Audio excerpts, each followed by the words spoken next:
Cooperativa de Trabalho Desacato e a Associação Catarinense de Radiodifusão Comunitária apresentam Informativo Paralelo. Uma mesma notícia pode tomar dois rumos distintos, o da distorção ou o da verdade, dependendo do interesse do grupo que a comunica. Para conhecer essa vida paralela da informação e interpretar a notícia, começa agora o Informativo Paralelo. Apoio Cultural Sinergia.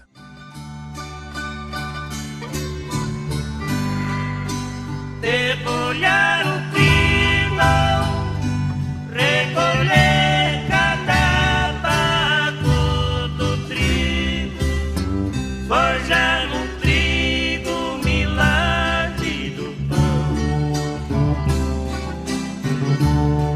e se fartar de pão.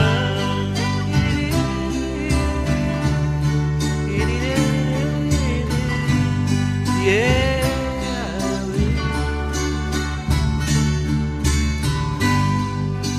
Descer para a cana, recolher a carapa da cana, roubar da cana doçura do não, se lambuzar de mel.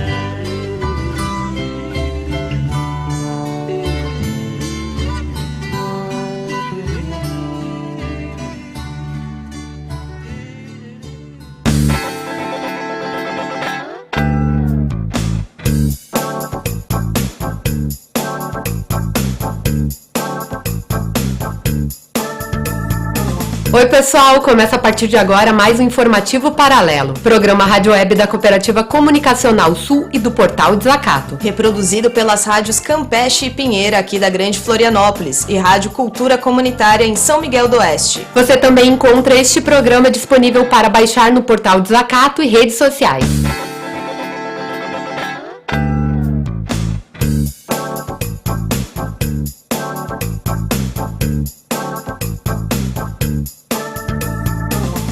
Eu sou a Caroline Dallagnol. E eu, Janaína Machado. E hoje ficamos com vocês nesses 60 minutos de muita conversa e conteúdo. E na nossa companhia, como sempre, Raul Fittipaldi. Tudo bem, Raul? Tudo bem, porque descansei, sabe? Descansei um monte de tempo, Janaína. Mas foi uma semana triste, foi uma semana duplamente triste. De um dos temas, vai falar a Thali no último bloco, que foi uma agressão gratuita, que proporcionaram ao Portal Desacato 9 vereadores de São Miguel do Oeste, nos acusando de violência, terrorismo e vandalismo, né? Incriminando o trabalho da Cláudia Weimann, do Eliezer Oliveira e do Paulinho Forte. Disparate, uma coisa totalmente desmedida. Mas também foi triste, sobretudo foi triste, pelo falecimento de um jovem dirigente sindical, faleceu a semana passada, que esteve aqui neste programa, o Gustavo Ramiro Steinfuss. Ele faleceu aqui pertinho na Grande Florianópolis, em Rancho Queimado, num acidente de carro, e foi velado e enterrado lá no lugar onde ele residia, em Concórdia. Então, uma grande tristeza, um abraço para os familiares dele, do Gustavo, para os companheiros do Sindasp e para todos os militantes do Oeste Catarinense que tiveram mais esta perda. Gustavo apenas tinha 29 anos. Então, hoje sem gracinha, viu? Tô sério hoje. Você pode acompanhar o Portal Desacato pelas redes sociais, sítio desacato.info e facebook.com/portal Desacato. E estamos no Twitter também, @Desacato Brasil, e no YouTube com o canal Desacato Brasil. E você também pode sugerir pautas pelo e-mail informativoparalelo@desacato.info e pelo WhatsApp 048 98807 7742. Segundo o INCRA, a reforma agrária é o conjunto de medidas para promover a melhor distribuição da terra mediante modificações no regime de posse e uso. Tudo isso a fim de atender aos princípios de justiça social, desenvolvimento rural sustentável e aumento de produção. Missão presente no Estatuto da Terra, Lei número 4.504, de 1964. 2004. Só em 2013 foram 30 mil famílias assentadas pelo governo federal. Até o momento, o maior número de assentamentos no meio rural ocorreu em 2006, com 136 mil assentados, de acordo com o INCRA. Uma luta que há mais de 25 anos move o movimento dos trabalhadores e trabalhadoras rurais sem terra. Luta que se estende também para o meio urbano, com os movimentos dos trabalhadores sem teto. Para debater sobre o tema Sem Terra e Sem Lar, recebemos os convidados Loureci Ribeiro, arquiteta urbanista e militante da Reforma Urbana, e Daniela Cristina Rabaioli, militante do MST e advogada popular. Tudo bem? Olá, boa tarde a todos e a todas. Loureci Ribeiro, então, tudo bem? Olá, tudo Prazer bom? estar aqui no programa com vocês. Prazer, obrigado. Oi, Dani, tudo bem? Oi, boa tarde, tudo bem, pessoal? Muito obrigada pelo espaço. E... Obrigada a vocês. Estava escutando os números, Loureci, Daniela, e parecem grandes, mas não são mínimos. Nós estamos num país continental, a quinta geografia do mundo, o quinto território. Nós temos 206, 207 milhões reconhecidamente de habitantes, quem sabe são mais. E são números muito fracos, muito pequenos para um país que tem a maioria de estados latifundiários e que temos aqui em Santa Catarina outra realidade, um minifúndio, mas um minifúndio extremadamente violento. Mas também, Janaína, a gente queria conversar não só sobre o problema da reforma agrária, também sobre o uso do solo nas cidades, em nível urbano. Então, para isso é que convidamos a Loureci e a Daniela, e não é o primeiro convite que vocês vão ter, esse é um tema central, porque, Loureci, desde que eu me lembro, desde os primeiros livros que a gente começou a estudar, né, na infância, o problema da terra foi determinante na luta de classes. Sempre, sempre, sempre. Você vai milhares de anos para trás e a questão da terra, a ocupação de terra, foi determinante das guerras, dos deslocamentos, das destruições de civilizações inteiras, o domínio da força em cima de povos, quem sabe até mais interessantes, mas mais frágeis do ponto de vista beligerante. Como é que funciona isso numa capital como Florianópolis, Loureci? Como é a distribuição do solo, não só em Florianópolis, na grande Florianópolis? Não, primeiro, o que eu acho que convém dar uma destacada é que o debate sobre a questão da posse da terra, o direito à terra, é um debate extremamente humanista, né? Porque não existe nenhuma possibilidade de um ser vivo se reproduzir e viver sem que tenha um espaço, na realidade, na qual ele possa ter o seu abrigo, né? Então, já pela própria conotação da natureza do ser vivo, na verdade, já temos essa necessidade básica, né?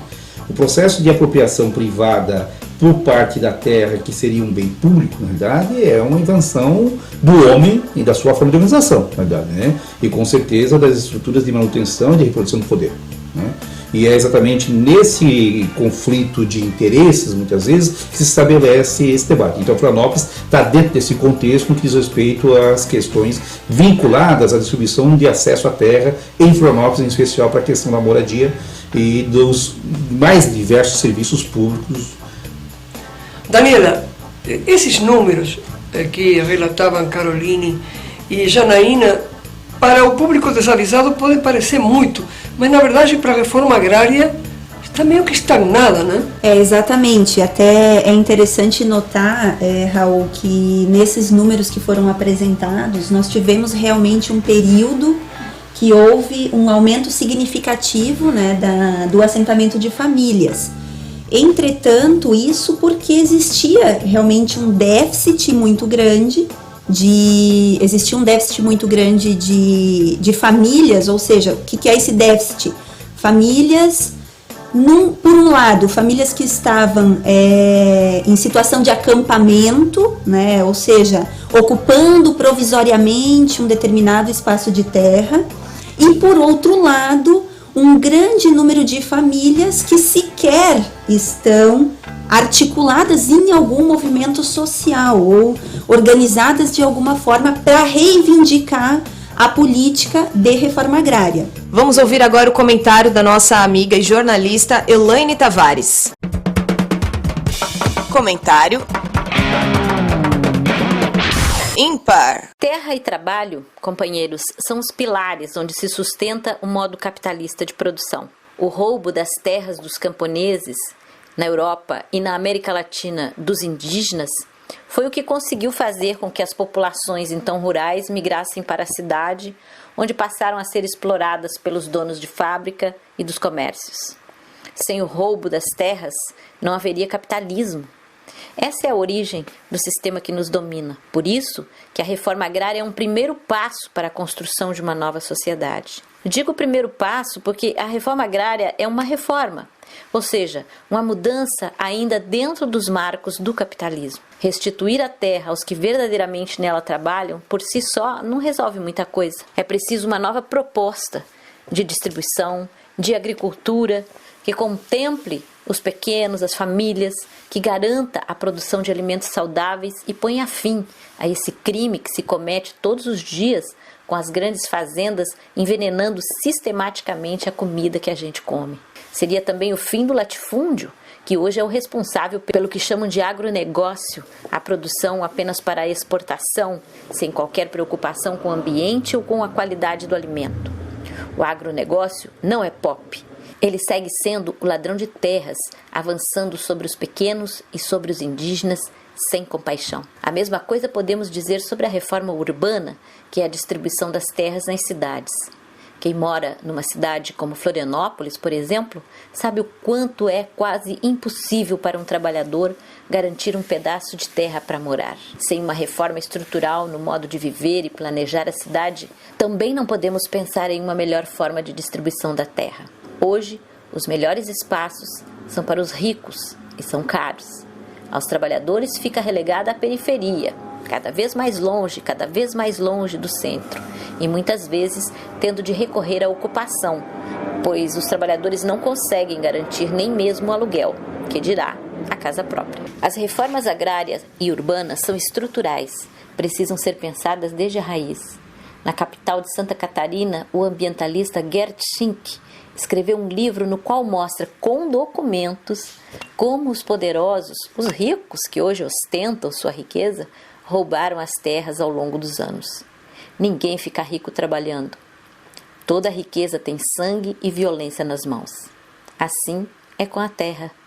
Por isso o Brasil segue registrando altas taxas de assassinatos nas regiões onde os latifundiários buscam se apoderar das terras, como é o caso da Amazônia e do Mato Grosso. Pequenos agricultores e indígenas são as vítimas principais. João Goulart, o presidente que governava em 1964, tentou mexer na estrutura da terra. Foi deposto por um golpe. Isso mostra o quanto a questão da terra é importante e o quanto a reforma agrária é necessária. A terra deveria ser um espaço comunitário, de geração de riquezas coletivas. A partir do momento em que ela é aprisionada como terra privada, tudo fica mais difícil. Sem terra, os trabalhadores, tanto no campo como na cidade, estão nus e frágeis diante do sistema. Assim que essa é uma luta necessária, aqui e agora. Uma dura batalha que precisa ser compreendida pelos trabalhadores urbanos também, porque não diz respeito só ao campo. A terra é um bem comum e, como tal, deve ser compartilhada, tanto no campo quanto na cidade. Elaine Tavares, para o Informativo Paralelo.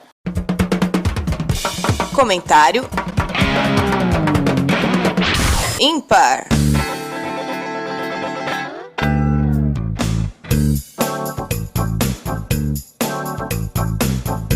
Complementar, Laurici, eu vejo nos teus olhos que queres complementar. Não, aqui eu acho que nessa questão do acesso à terra e para o efeito da moradia, eu acho que esse viés também existe no campo, né? Recentemente a gente teve aí algumas incursões nessas áreas com aquilo que se chama de Plano Nacional de Habitação Rural, que busca atender, na realidade, um setor da população do campo que é extremamente carente e você encontra situações de verdadeiras palafitas, favelas no campo, na realidade, né? Eu acho que sempre teve uma ausência do Estado em relação a isso, e esse foi um programa que ele tinha um papel importante em que infelizmente está sendo desmontado. No caso dos municípios, como capitais, na verdade, você teria todo um conjunto de programas que foram resultantes do processo de resistência da mobilização da reforma urbana, em especial com o Estatuto da Cidade de 2001, na qual a gente teria regularização fundiária de áreas ocupadas, novos loteamentos para a população de até 3 salários mínimos, e que também estão sendo desmontados pelo atual governo, mas que tivemos, na realidade, algumas possibilidades muito vinculadas à ação de ocupação do próprio movimento popular. Isso em Florianópolis, isso ficou muito latente na década de 80, final da década de 80, início da década de 90, na realidade, com as ocupações das áreas que basicamente se consolidam hoje como área de habitação popular, porque o movimento social foi e ocupou áreas que eram áreas, na verdade, destinadas pelo BNH, que estava em extinção em 84, e a partir dali o movimento popular, por falta, na realidade, de uma política de habitação, ele começou a ocupar esses territórios de uma forma legítima. Daniela, sim, tu querias complementar a fala do Loureci? Exatamente, só trazendo, inclusive, né, isso que o Loureci fala, realmente dessas condições precárias, né, do campo. Eu só gostaria de ressaltar que, assim, quando você fala em acesso à terra no meio rural, você fala também, eu acredito que é um exemplo, é uma questão que a gente pode, inclusive, aplicar na política de reforma urbana, de acesso à habitação. Mas no meio rural a gente tem um agravante, que ter acesso a uma terra significa também acesso a uma série de outras políticas públicas, né, que estão diretamente relacionadas ao acesso a um pedaço de terra, digamos assim. Por quê? Porque é onde a família poderia, por exemplo, no regime de agricultura familiar, produzir os alimentos, consequentemente, constituir, digamos, pequenas comunidades, quem sabe, que pudesse, inclusive, ter um pouco mais de acesso à própria educação, ao transporte, né, porque hoje a gente tem um problema sério também, inclusive, de estradas no meio rural, né, então há uma situação, e eu me lembro porque eu vivi no meio rural muitos anos, né, toda a minha infância, adolescência foi no meio rural. E nós tínhamos um problema de, por exemplo, início de ano, o problema da licitação do transporte público, que precisava ser feito para que houvesse o transporte para deslocar as crianças até uma determinada escola. E que quando havia, por exemplo, o problema de muitas chuvas, em face das más condições das estradas, a gente não conseguia nem chegar até a escola. Obrigada, Raul, Daniela e Loureci. Inclusive, Raul, no próximo bloco a gente escuta então uma reportagem lá de Porto Alegre falando da violência dos policiais para fazer a desocupação histórica de um prédio no centro de Porto Alegre. A gente volta já já. Voltamos já com o Informativo Paralelo. Toda segunda-feira, às 18h45, no Portal Desacato e redes sociais, começa o JTT, Jornal dos Trabalhadores e Trabalhadoras. Notícias, entrevistas, cultura e nossa opinião com relação aos acontecimentos que impactam o Brasil, a Pátria Grande e o mundo. JTT, segunda-feira, 18h45, no Portal Desacato, com Caroline Dallagnol.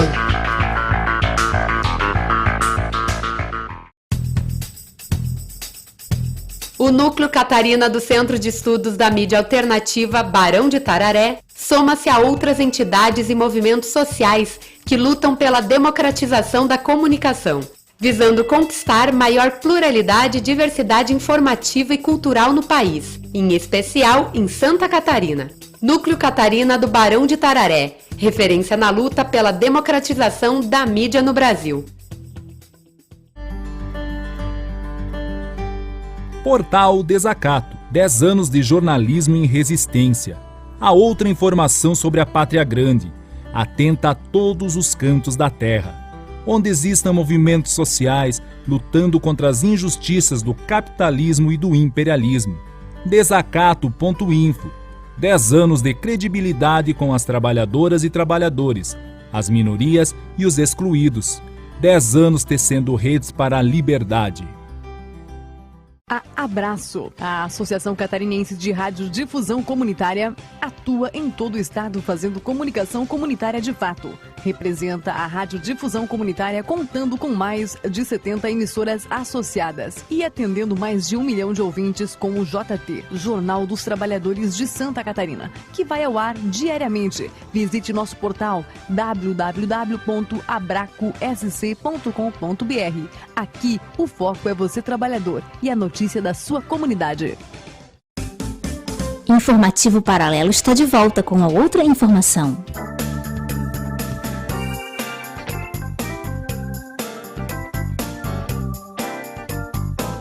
Voltamos com o Informativo Paralelo, aqui no nosso estúdio da Casa da Outra, Daniela Cristina Rabaioli e Loureci Ribeiro, para debater o tema Sem Terra e Sem Lar. Vamos escutar a jornalista de Porto Alegre, Noelle Scur, que traz as informações do prédio histórico desocupado no último dia 14 de junho, no centro de Porto Alegre. A ocupação Lanceiros Negros é a primeira organizada no estado pelo MLB, Movimento de Luta nos Bairros, Vilas e Favelas, movimento surgido então no Recife há mais de 15 anos. Agora a gente escuta Noelle Scur.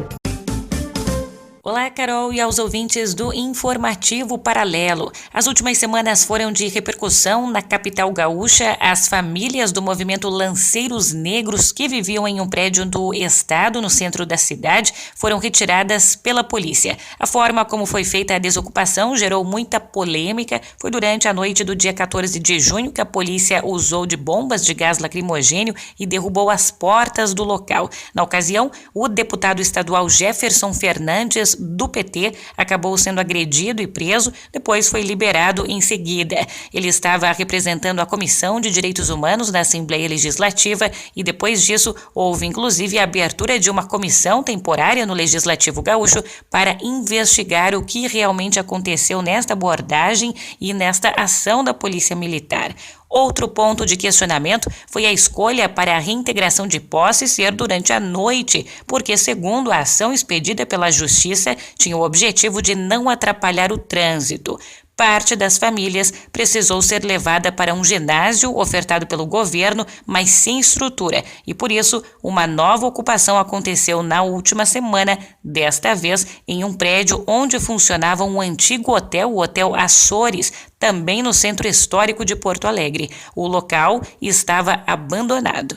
De Porto Alegre, Noelle Scur, para o Informativo Paralelo. Segundo Piratini, o edifício oferecia risco por ser histórico, impróprio para habitação e, sobretudo, pelo piso antigo estar cedendo. É um absurdo, né, Raul? Pois então, sempre esse Estado mínimo, ou seja, Estado mínimo é Estado para a burguesia, né? Esse Estado da burguesia, da oligarquia, sempre tem uma justificativa. Vai cair o prédio. Dória também teve justificativa para tirar as pessoas de forma violentíssima da Cracolândia, ferir pessoas. Eles têm esse direito, né? Porque, na verdade, caramba, num país em que 80 milhões dos 200 têm uma dificuldade de consumo enorme, que bom seria poder jogar no mar, jogar para cima, que desaparecesse. Enfim, o que a gente queria encarar, Janaína Machado, Caroline, neste segundo bloco, é a questão da violência que o próprio Estado propõe quando ele serve aos interesses da oligarquia. Porque a pessoa sem abrigo morre de frio, a pessoa sem alimentação morre, a pessoa sem trabalho morre. Então, quem não tem terra morre, Loureci Ribeiro. E morre o artigo 182 da Constituição, que fala exatamente sobre a função social da propriedade da cidade, né? Porque exatamente essa violência contra os lanceiros, ela se repete em um conjunto de outras ações em capitais, em cidades de médios e grandes portes aqui no Brasil inteiro, né? E aí o que a gente lamenta é exatamente isso, quer dizer, é a falta de aplicação dos regulamentos constitucionais do Estado Democrático de Direito, né? No caso, é corrente para nós, e qualquer um que acompanha uma ocupação sabe que ninguém ocupa por querer e nas condições precárias que se dão as ocupações. Na verdade, um ato de sobrevida, né? Então, acho que isso tem que ser deixado claro, e a ação é criminosa, assim, do Estado. Mas, Loureci, e aqui na ilha também, quando a pessoa ocupa também, porque é uma ideia, gente, totalmente distorcida, de que a ocupação só acontece lá no interior, no meio do campo. Isso não é verdade. Então, não é verdade, e pior do que isso, hoje nós temos a ocupação do capital imobiliário especulativo, Né? Se nós pegarmos o recorte das ocupações dos nossos morros, hoje, são muito mais as empreiteiras que estão ocupando do que a população despossuída. Áreas fragilmente ambiental, áreas que não teria possibilidade de um proprietário individual aprovar um plano na prefeitura, mas, no entanto, as empreiteiras estão fazendo isso, e a ocupação, ela é, inclusive, em índice acima da ocupação que hoje tem no Cobrasol. Quer dizer, com índice de percentual de população por metro quadrado maior do que o Cobrasol. É o caso da Serrinha, em que um conjunto de empreiteiros fizeram isso. Daniela, como é essa violência? Como se pratica essa violência contra o caboclo, contra um indígena, que em definitivo era primeiro e único proprietário da terra? Como funciona isso? Porque sempre a gente acaba falando da perspectiva excludente e branca, inclusive também na percepção reformista também, que as reformas agrária e urbana elas têm. Mas esquecemos o caboclo, esquecemos o negro e esquecemos o indígena. Como funciona isso? Tu que é do Oeste, tu és de Dionísio Cerqueira. Bom, Raul, na verdade, se a gente entrando nesse debate das comunidades tradicionais, e aqui em Santa Catarina, por exemplo, eu acho que no Sul como um todo, há uma falsa ideia de que não existem negros, não existem quilombolas, não existem caboclos, não existem indígenas, né? E a gente sabe que há uma luta muito grande, e aí principalmente no Oeste, agora inclusive há pouco tempo atrás eu estive participando até de um debate que tratava justamente dessa questão da demarcação das terras indígenas. E olha como o sistema, o capital, o Estado, ele é tão cruel que, por exemplo, nessa situação das demarcações de terras indígenas, está se colocando os índios contra os próprios pequenos agricultores. Daniela, isso aconteceu, me parece, no deslocamento forçado por acordo de deputados.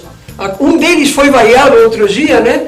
E então por isso também eles ficaram bravinhos, os vereadores lá de São Miguel do Oeste, que está escutando este programa através da cultura comunitária, ficaram muito louquinhos esses novos vereadores, mas porque foi vaiado, por exemplo, João Rodrigues, que me parece que tem muito a ver com os deslocamentos dos indígenas que agora estão encerrados lá, de alguma forma, em torno do Timbangue, né?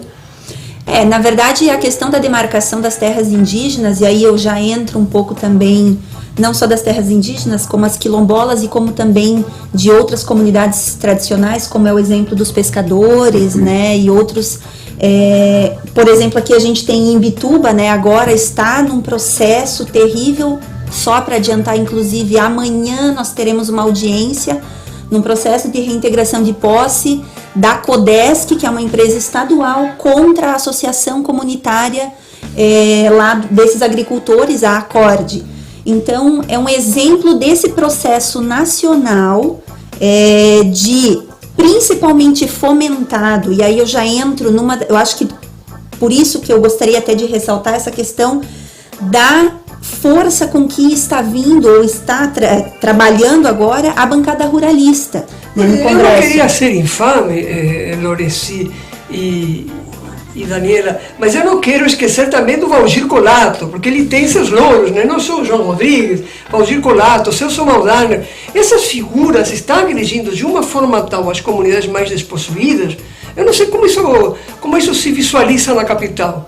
Então, aqui em Florianópolis nós temos um grande problema, que é a falta de visibilidade dessas comunidades de periferia e da população desassistida na questão do acesso à terra, né?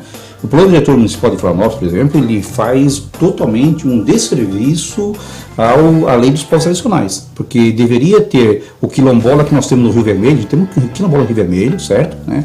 Que é na sua região, Raul. Família, quase todas as manhãs cumprimento, colocaram agora uma feirinha livre lá, muito bonita, porque eu faço a minha caminhada exatamente e passo todos os dias pela Então, essa população que existe historicamente naquela região, ela sofre aquilo que já vem sofrendo há muito tempo também, os pescadores artesanais, que boa parte deles venderam por especuladores imobiliários, por falta de apoio, na realidade, de uma política de fixação dessa população e produção dessa população, acabaram vendendo, e boa parte dos filhos dos pescadores hoje estão nas favelas ou estão nas periferias de São José, Palhoça e coisa parecida. No caso específico da questão dos grupos econômicos, porque a gente tem um despejo dos lanceiros, mas nós não temos, na realidade, a reintegração de postos de áreas griladas do Estado e da União, que é o caso da Ponta do Lessa, que é o caso de toda aquela borda da Beira-Mar ali que vai entre a Lauro Linhares e a Beira-Mar, até lá a universidade, ali tem uma série de grilagens dos Dauch, uma série de famílias ali, na realidade, em áreas, inclusive com edifícios públicos.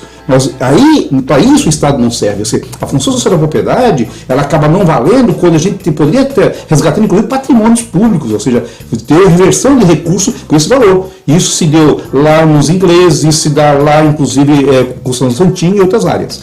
Muito bem, eu aproveito, Janaína Machado, para mandar um abraço para a Dona Maria, para o Joane, para todo mundo, para todas essas famílias quilombolas, que agora, olha que interessante, uma das meninas, me permita esta anedota muito gostosa, uma das meninas se casou com um guri do Oeste, faz 5, 6 anos. Ele começou como pedreiro, e aí começaram a modificar tudo, e ele, loiraço, loiro, o rapaz, loiro, e se casou com uma das meninas negras, está fazendo uma coisa muito bonita, está modificando, está bem, esse remanescente está bem modificado. Não perdeu a característica social de tal, mas acrescentou novos elementos arquitetônicos. Um abraço para ele.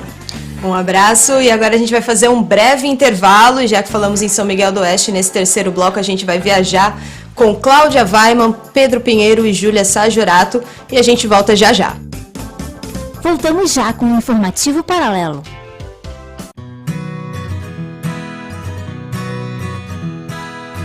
Uma equipe profissional com larga experiência técnica, em constante atualização, atuando com assessoria contábil, assessoria fiscal, abertura e encerramento de empresas, suporte na seleção de pessoal, folha de prolabore, declaração de imposto de renda de pessoa física. Tudo isso a MCA realiza. Atuando desde 1986, a MCA troca experiências com seus clientes, construindo conhecimento e provendo soluções. MCA, assessoria contábil, com estrutura organizada para atender a sua necessidade de forma simples, flexível e principalmente confiável. Com sede no centro de Florianópolis. Rádio Comunitária Pinheira 98.3 FM, que transmite o informativo paralelo todo sábado, agora com novo horário, às 7 horas da manhã, no programa Encontro Marcado, apresentado pelo jornalista Dagoberto Bodin. A comunidade de Palhoça pode acessar o informativo paralelo através do aplicativo Palhoça Tem. Rádio Comunitária Pinheira 98.3 FM, a rádio da Baixada do Maciambu. Desde 1990, o Sinergia busca incorporar na sua luta a ação cultural. Nesses 26 anos, desenvolveu e mantém importantes projetos culturais. Um deles é o concurso de conto e poesia, que este ano estará na sua 9ª edição. Outra iniciativa importante é o projeto Meia Hora, que está na sua 24ª edição e que leva a arte aos locais de trabalho onde são os associados ao sindicato. Também são muito bem recebidas as oficinas dedicadas às mais diferentes manifestações artísticas, como fotografia, teatro e oratório. Sinergia, uma presença constante nas manifestações políticas e culturais em Florianópolis e região. Informativo Paralelo está de volta com a outra informação. Olá, estamos começando mais um bloco do Informativo Paralelo gravado aqui no Oeste Catarinense. Eu sou Cláudia Weiman e apresento esse bloco junto com Pedro Pinheiro no suporte da edição e Júlia Sajorato. A discussão sobre a reforma agrária e a reforma urbana está centrada no contexto da luta de classes. Não há como distanciar essas discussões da realidade em que vivemos. Para falar sobre isso, a gente convidou o educador na área das ciências sociais, Rafael Lever, que atualmente reside em Chapecó. Acompanhe. Primeiro nós temos que ter compreensão que a reforma urbana ela surge a partir da necessidade de um processo de urbanização, desenvolvimento e industrialização desequilibrado, certo? Esse processo acontece desequilibrado devido à falta de reforma agrária no país. Então nós não chegamos a consolidar uma elite e uma burguesia no país.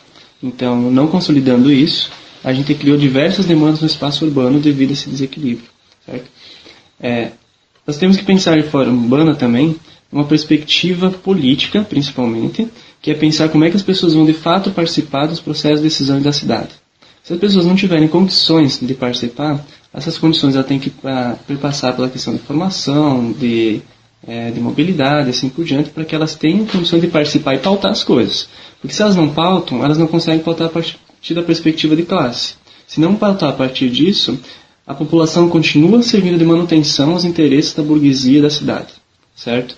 Então, a reforma urbana ela é desinteressante à medida que a burguesia já tem planos para o espaço urbano, certo? E que ela acaba consolidando espaços privilegiados para ela mesma. E que o resto da população, mais de 90%, serve somente para dar manutenção a essa condição de privilégio dessa burguesia local. Nós temos que pensar ela, então, dentro das duas dimensões, que é política e técnica. Se a gente não pensar a reforma urbana dentro dessas duas dimensões, a gente acaba criando estratégias que também vão estar em desequilíbrio e vão criar outros problemas sistemáticos, estruturais, que não vão permitir a resolução desses problemas que a gente tem no espaço urbano. No entanto, nós temos alguns mecanismos na nossa cidade hoje que sugerem uma possibilidade de reforma urbana, que são através de alguns instrumentos que nós temos, que são eles orçamento participativo, conselho das cidades e também plano diretor. São os três instrumentos máximos que nós temos burocráticos dentro do nosso espaço de cidade e tudo mais, que a população tem para participar. Porém, como disse antes, sem condições e sem formação, a população não tem como pautar. Muito pelo contrário, a população é excluída desses processos, porque o engenheiro vai ter mais voz do que o morador que lá e vê que aquela boca de lobo lá na comunidade dele nunca funciona, que não aguenta a quantidade de chuvas que tem lá. Mas o engenheiro, por ter determinada formação, ignora o conhecimento popular e acaba, às vezes, servindo um papel, inclusive gastando dinheiro público que não vai atender a demanda real porque ele ignorou o conhecimento popular daquele morador, daquela cidade, daquela comunidade. Então são instrumentos que eles basicamente servem de manutenção da estrutura da cidade. É uma estrutura desigual, uma estrutura estratificada, uma estrutura que não dá condições da juventude ter espaço de cultura, espaço de lazer e assim por diante. Basicamente, sempre reproduzindo a lógica capitalista que nós temos. E, infelizmente, esse desequilíbrio histórico no nosso país não permite nem que nós tenhamos condição de bem-estar social. Sobre a reforma urbana, pelo menos no oeste catarinense, não há uma experiência concreta que mostre essa realidade. Já no caso da reforma agrária, a gente aponta para 2 exemplos.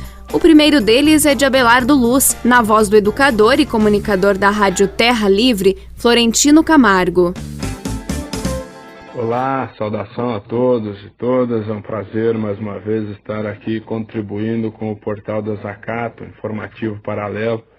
Eu sou Florentino Camargo, sou morador aqui no município de Abelardo Luz, nas áreas de assentamento da reforma agrária. Sou professor da Escola Básica Municipal 25 de Maio e também comunicador na Rádio Terra Livre, este meio de comunicação que é uma conquista dos trabalhadores aqui dos nossos assentamentos de Abelardo Luz e, por que não dizer, uma conquista da classe trabalhadora do nosso país. Nós, aqui em Abelardo Luz, nós temos 23 assentamentos, praticamente numa região só. E aí, essa contabilidade, na verdade, essa conta das famílias, ela cresce muito mais que 1420, porque os filhos dos assentados também foram formando famílias aqui, né? Então, essa é um pouco, em se tratando de números, né? Um grande número de habitantes só nos assentamentos. E para nós é bastante importante a reforma agrária, a efetivação da reforma agrária, né? Porque justamente é isto, vai fazendo essa distribuição, né, das riquezas, né? Aí se tratando da terra e de todo aí o sustento que as famílias retiram então desse espaço. Então, para nós a reforma agrária é de uma importância fenomenal.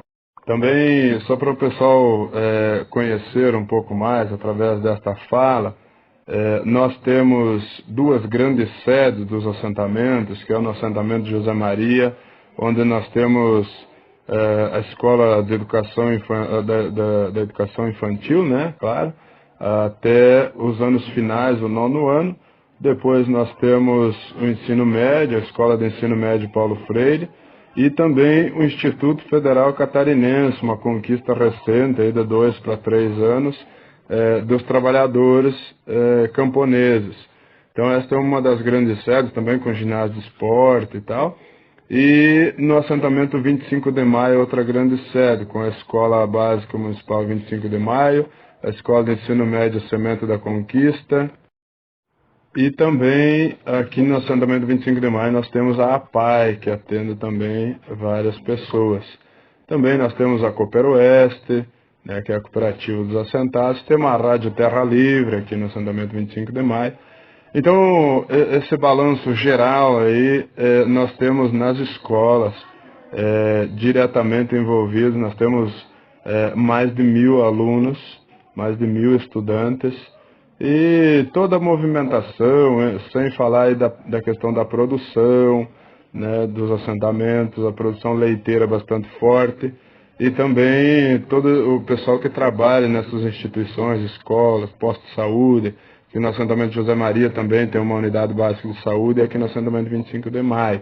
Então, um pouco isso dos assentamentos aqui da Belar do Luz. Camargo ainda fala sobre a problemática que envolve a efetivação da reforma agrária no país.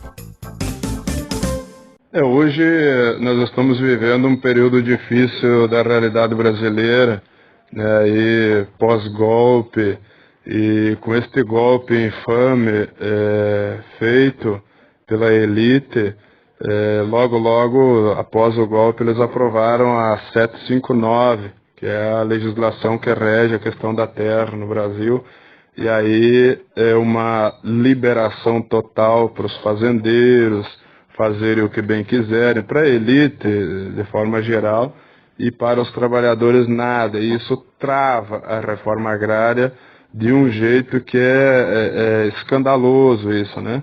Então a concentração de terra, que já era grande, com essa 759 fica maior ainda. Então dificultou demais, após o golpe de Estado, a questão da reforma agrária. Pois e em relação a essa questão da medida provisória 759 que foi aprovada, acredito que legalmente não há o que fazer, né, porque os deputados, senadores aí são essa corja que aprovam, fazem essas leis, mas o que é necessário, o que é possível, o que tem que ser feito é o povo ir para a rua. É os trabalhadores e trabalhadoras sentindo a necessidade, né, que pega, na verdade, isso arranca o direito do trabalhador, por exemplo, do acesso à terra.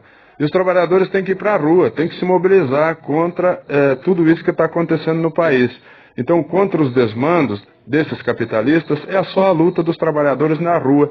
Agora eles estão retirando os nossos direitos que já foram conquistados. Nós precisamos ir para a rua para garantir os que ainda têm e reconquistar novamente os que eles já tiraram. Quero agradecer a oportunidade, mais uma vez, estar podendo contribuir com o pessoal aí do desacato, e estamos sempre à disposição, assim que necessário for. Um abraço a todos que têm acesso a esse meio de comunicação tão importante que é o desacato. Outro exemplo está na voz de Sebastião Villanova, membro do MST.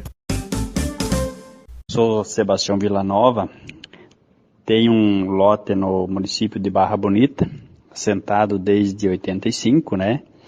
Mas atualmente eu estou morando no Rio Bonito, onde estou coordenando uma filial da Cooper Oeste. E, portanto, estamos na luta aqui desde 1985. No entanto, a gente já começou antes, né? Antes de 85, já nos anos 82, começamos a luta pela terra com a ocupação que foi feita na Fazenda Taborda, no município de Campoerê. E hoje eu quero dizer a vocês que a importância de ter a reforma agrária, de ter conquistado esses pedaços de terra das famílias assentadas, que temos hoje mais de 550 famílias assentadas na região do extremo oeste, foi uma força do Movimento Sem Terra, através de muita luta, onde que teve pessoas que ficou de 5 a 8 anos nos acampamentos, andando de um lado para o outro aqui na região, foi para o litoral, voltou de novo, que é o caso da pessoal da Copa União de Dionísio Cerqueira, e para poder ser assentado. Então foi uma luta bastante árdua, e a importância disso é que cada família conseguiu conquistar um pedaço de terra, e hoje tem a sua casa, tem seu terreno, e está vivendo, tirando dali o seu alimento, para poder estar sustentando a sua família. Então, na verdade, foi uma luta bastante árdua, e a importância da reforma agrária também foi a luta que a gente teve e conquista, por exemplo, de uma cooperativa de leite hoje aqui na região, que tem uma marca Terra Viva, que é do Movimento Sem Terra, e que é conhecido já praticamente a nível nacional. A gente volta na semana que vem. Até lá! Voltamos já com o Informativo Paralelo. Rádio Comunitária Campeche 98.3 FM. 11 anos com programação ao vivo, música de qualidade e informação com produção de conhecimento. A notícia que não sai na mídia comercial. www.radiocampeche.com.br. Uma rádio comprometida com os trabalhadores.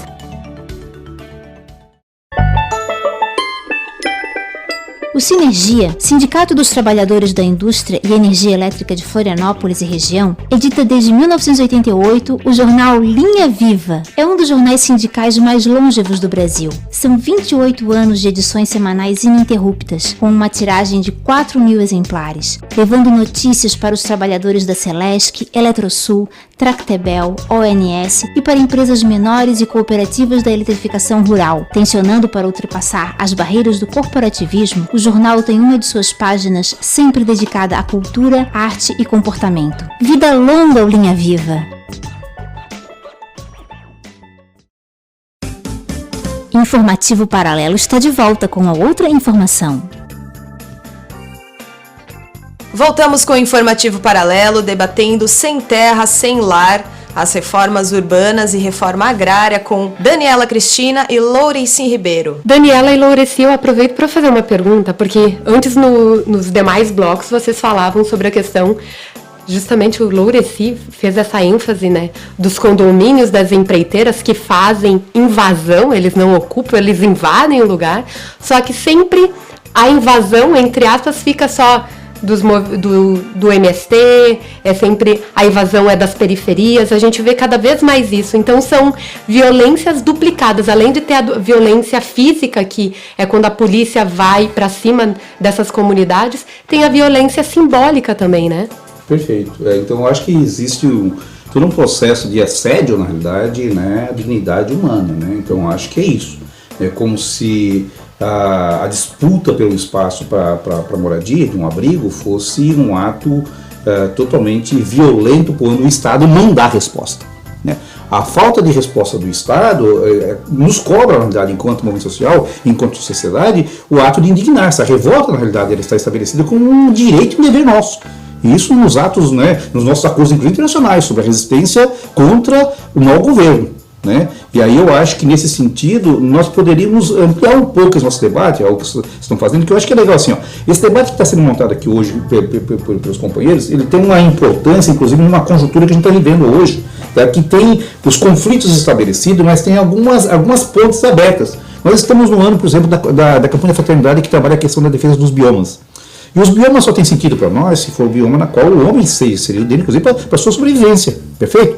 O Papa Francisco faz uma série de homilias também trabalhando essas questões. Eu acho que nós podemos avançar um pouco nesse sinal e trazer outros atores para dentro. Eu estou dizendo isso por causa do quê? Me lembro muito bem que na década de 80 a gente trabalhava a romaria da terra, terra para plantar e terra para morar. E era fundamental as nossas romarias urbanas, né? A gente teve a romaria da terra aqui em Florianópolis, em São José, nos nossos assentamentos, e tivemos romarias em outros espaços que eram no campo. Então essa relação do campo com a cidade, na busca da dignidade do espaço da moradia, ela é fundamental. Eu acho que estou de parabéns a vocês, a gente poderia, quem sabe, fazer inclusive desse programa um motivador dessa aliança campo e cidade na questão da terra para morar e terra para plantar. Justamente porque nós temos aqui, e tem sido muito intenso, a ocupação Amarildo, ocupação contestável, mas essas foram as que tomaram mais conhecimento da sociedade. Mas eu me pergunto, quantas ocupações suburbanas, periféricas temos na Grande Florianópolis? Certamente são mais de 100. Certamente são mais de 100. Você que viaja para aqui, para a Grande Florianópolis, e essas mais de 100, Daniela, não sei se acontece o mesmo no interior, mas cadê os hospitais? Cadê a infraestrutura sanitária? Cadê a infraestrutura de transporte? Eu acho que o problema é muito igual. Não, e esse problema dialoga diretamente com o meio rural, por quê? Porque há um processo cada vez mais aprofundado, digamos assim, porque a gente teve um período, né, na história do Brasil que houve esse processo de êxodo rural, certo? Então esse deslocamento, né, das famílias do campo para o meio urbano em busca de uma melhor qualidade de vida, inclusive por conta do processo de industrialização e, enfim, de oferta do emprego também no meio urbano. Mas atualmente, né, eu digo atualmente, por quê? Porque há uma, digamos assim, até uma certa, estava lendo um texto hoje e me chamou muito a atenção, que há uma falsa compreensão de que é possível que a agricultura familiar conviva harmonicamente com o agronegócio, certo? Os transgênicos deixaram quanta gente sem emprego, deslocaram quanta gente para a cidade de meio e grande porte. Entretanto, né, isso até é possível até um certo ponto. Por quê? Porque esses dois modelos, eles são antagônicos, certo? Eles são totalmente antagônicos. Então, e o agronegócio, um dos elementos, né, agora que a gente estava falando dessa relação campo-cidade, um dos objetivos do agronegócio, e eu acho que um dos grandes objetivos também agora, né, nesse atual processo político, é de desestruturar completamente a produção agrícola familiar. E isso, qual que é o efeito imediato disso? É a desumanização do campo. Veja que interessante. E aí, migração. A migração obrigada. Inclusive, houve momentos, não sei agora, em que algumas cidades de médio porte colocavam as pessoas nos ônibus e as enviavam para o terminal Rita Maria. Dava dinheiro, então, inclusive. Eu tive uma experiência recente, na verdade, com o Plano Nacional de Habitação Rural. Tá? Eu participo de uma entidade promotora de habitação rural, que é a Habitarc. E a gente atua na região de Rancho Queimado, ali Alfredo Wagner, Major Gersino, Santo Amaro, uma série de aqui. E aí a gente, no contato com essa população, que é a população seria a base desse programa, tá? A gente percebeu que boa parte deles viam nas condições habitacionais uma possibilidade de manter o seu filho, o seu jovem lá no local. Porque por falta, na verdade, de condições mínimas de habitação. Então, eu acho que um programa integrado com isso é importante. E é importante, eu acho, vincular isso com o papel das prefeituras que dizem respeito ao escoamento dessa produção também. Porque senão o atravessador vai e tira toda a possibilidade de lucro que essas famílias teriam, na verdade. Porque não é só garantir a habitação, é garantir justamente isso, uma forma de sobrevivência. Então, precisa também de políticas de fomento, né?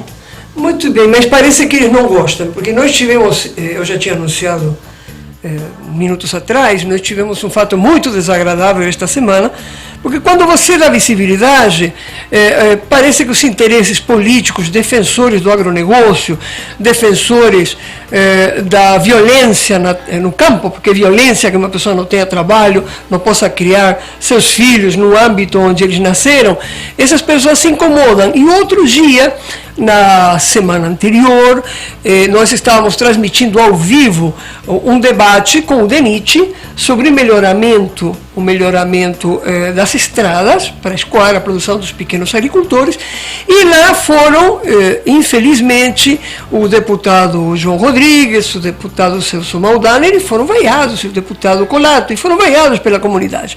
A gente estava transmitindo ao vivo, cumprindo o papel jornalístico, transmitindo ao vivo desde a Câmara de Vereadores de São Miguel do Oeste. Aconteceu que, no dia seguinte, apareceu na Rádio Peperi, que é mais ou menos o latifúndio midiático da fronteira, e aparece a denúncia de que aqueles estudantes da pastoral e que o jornalista do desacato estavam exercendo terrorismo, vandalismo e violência na Câmara de Vereadores. Qual era a violência? No caso dos estudantes que lá estavam, e as comunidades, tinha pessoas de muita idade também, gritar para um dos deputados, ou dois deles, golpista. Bom, eles participaram do impeachment, não lhes agradou. E no caso nosso foi transmitir ao vivo. Então, como mais de 60 mil pessoas assistiram isso, ficaram muito bravos, e nos denunciaram. 9 vereadores, 8 vereadores e uma vereadora. Então vamos escutar nossa resposta, né, da nossa diretora-geral, Tari Felge-Gleza. Comentário ímpar. O nível da liberdade de expressão e comunicação é um sinal determinante do tipo de democracia que uma sociedade tem. Quando se trata de informar sobre os atos e eventos que envolvem representantes do poder público democraticamente eleitos, essa liberdade é ainda mais necessária e fundamental. Garantir o acesso à informação e às diferentes versões dos fatos é um serviço qualificador da democracia e dos direitos humanos.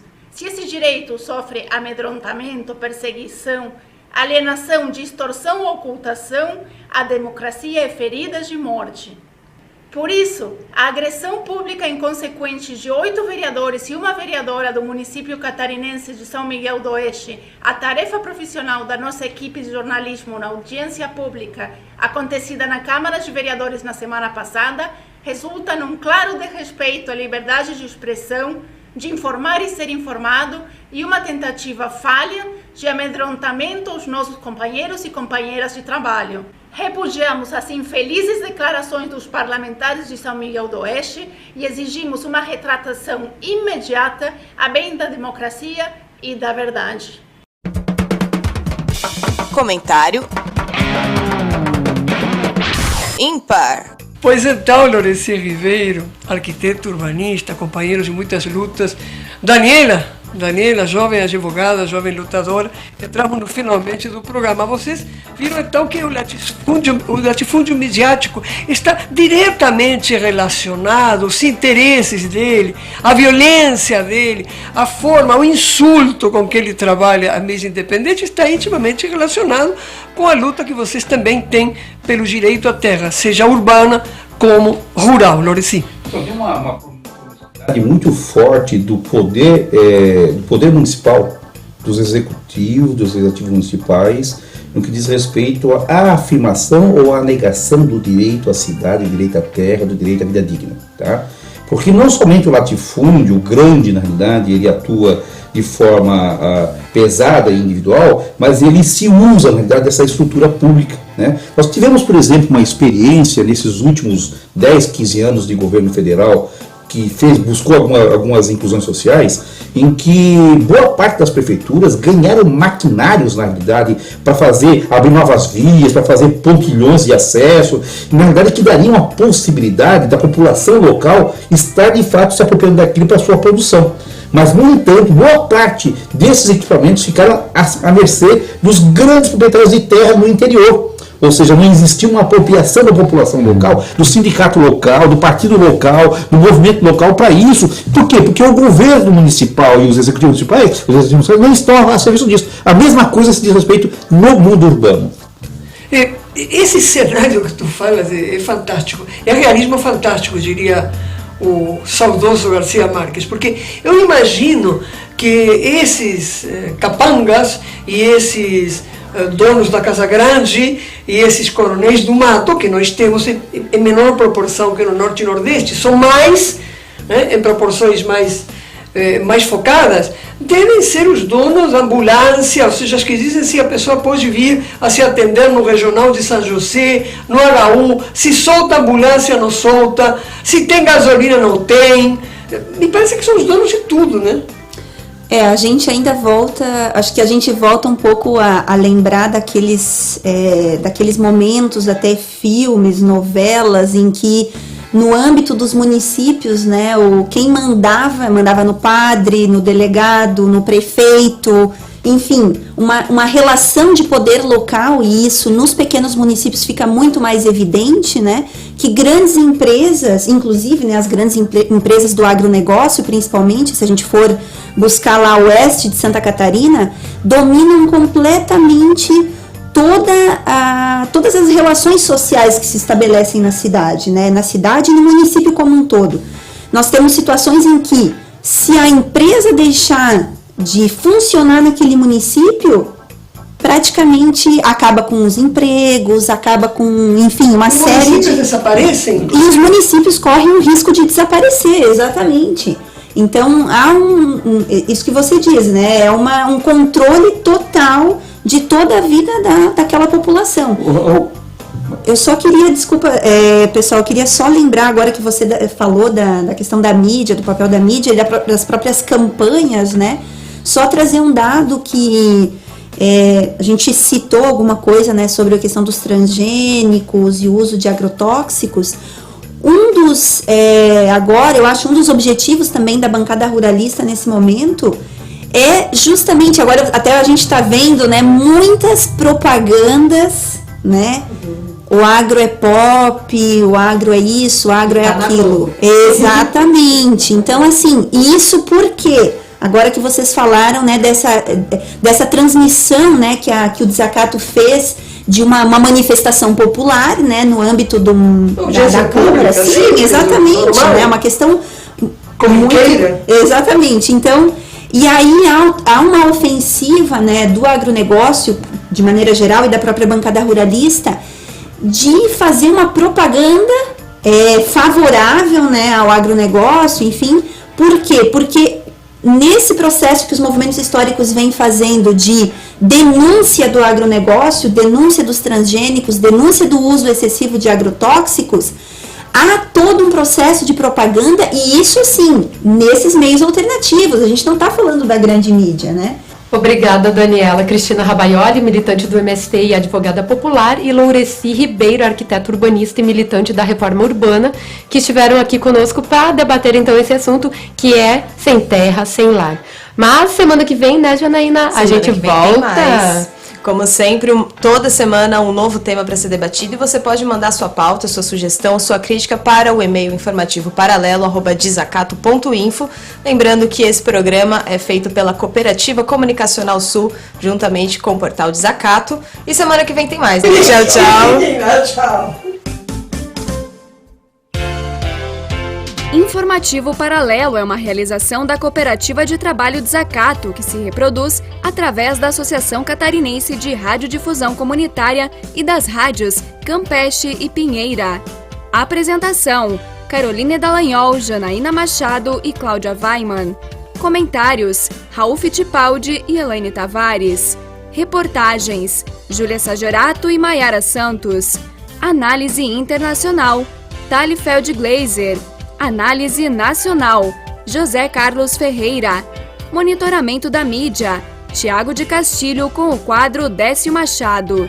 Direção-geral de jornalismo: Thalifeld Glaser. Produção e realização: Cooperativa Comunicacional Sul. Até a próxima semana!